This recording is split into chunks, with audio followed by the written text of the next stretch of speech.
Do you want to make more sales? Are you in that place of frustration where you're going, oh, I do the same old thing every day, have the same conversation with people over and over again, and I'm just not getting the results I want? Well, selling is an art form. And I'm Marla Copal. I'm a sales coach, and I'm here to help you get new perspectives on sales skills and tips on other things you might try. So follow me here. Just hit that subscribe button and the follow button so that you'll be notified each time that I am on or delivering you some new information. So I've helped thousands of people learn to sell. And it's been a variety of products. And the point is, though they've all made sales, and the revenues have been 50 million or more. I lost count a long time ago. So let's talk about courage, the thing that it takes to be in sales. I don't like any of that. We're going to stop it. We're going to start it right here. Okay. More sales, more sales. You need to make more sales. But do you have the courage to make more sales? Do you have the courage to change your processes? Do you have the courage to throw away the script? I'm Marla Copal. I'm a sales coach, and I'm here today to tell you that you don't need a script to make sales. So hit that subscribe button, hit that follow button so that you will know when there's some new information out there to help you change your perspectives on sales and to change your results. I've helped people create over 50 million in sales, and I lost count a long time ago. So that number's an old number.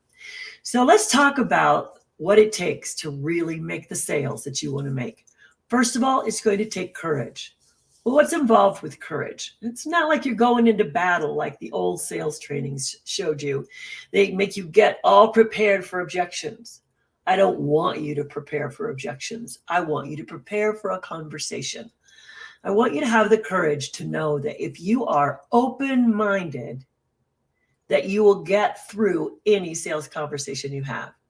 And how do you demonstrate that you're open-minded? You ask open-ended questions of your potential buyer to discover what it is that's really important to them.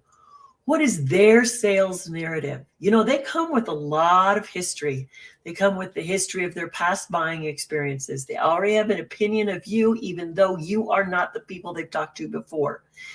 And so you have to know that they have multiple filters in there. Whether they're accurate or inaccurate is not the point. The point is you have to have the courage to know you're walking into an unknown, just like someone walking into the forest for the first time and they're not sure where the path is. There's only one way to get a pathway in sales, and that is to get outside of your comfort zone and really set yourself up to listen to people. And to invite information that may feel, oh gosh, why do I have to listen to this? Because you're courageous and you're curious. Curiosity is the second part of making a successful sale. So ask the question, what prompted you to connect with me today? Seriously, that is the best question I know. If you want to modify it a little bit, what intrigued you to connect with me? Now that works at a trade show, that works in a Facebook Messenger, it works anywhere.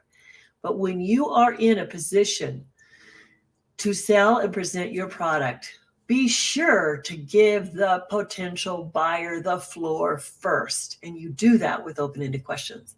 So you say, what prompted you to connect? Then you listen to their answer. And you know, there's probably never enough there in that information piece to help you move further into the sales. You can't jump to a solution right here. Stop. That solution is going to kill you because they're going to go, oh, they're just hustling me one more time. Go back and say, tell me more after that question. Like, build it out. Give me some details. Give me the emotions. Give me the fun stuff. Give me the sad stuff. Give me whatever it is. Because now what's happening? You're getting that opportunity to empathize with them. See, if you just go up and ask somebody, what's your pain point? That's not going to work. Or you say, what's your issue? What's your goal? People don't think of their lives as issues. They do think of their lives as stories. So you have to have the courage to ask the open-ended questions to get their story. Now that you've said what prompted you to connect, they tell you, you say, tell me more. You have a bigger basket of an understanding about that person. And now you can say, well, so you stepped up today to take a look at my product, or you connected with me, or we've been talking about whatever it is, whatever the next transition is. What is it specifically that you'd like to focus on today? What have you done? You have given the power to the buyer. You give the power to the buyer. You know you're not in control yet, but you don't need to be, because you are buying control points by your listening. You are actually setting yourself up for a situation in which, you know what? They're going to grant you the time to talk about your stuff because you listen to them, you value them, you know them. And it takes courage to listen to stories that you may not want to.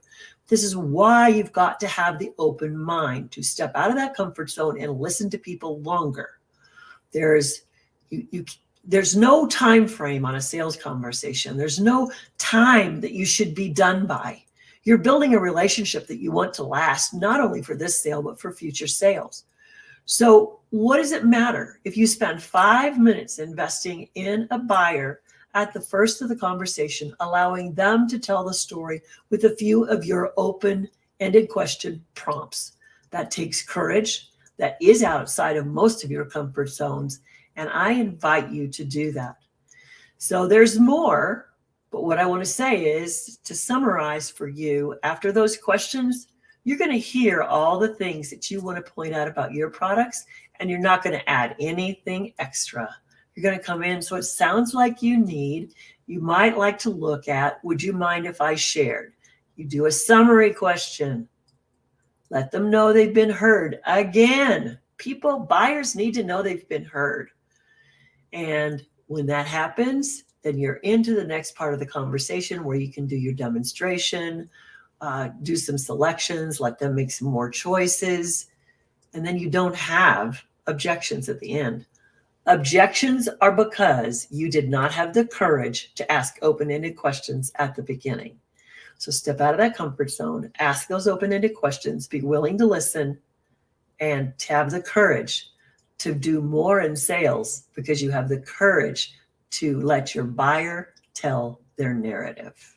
So follow me for more. Again, Marla Copal, sales coach. Hit that subscribe button, and I'll see you next time.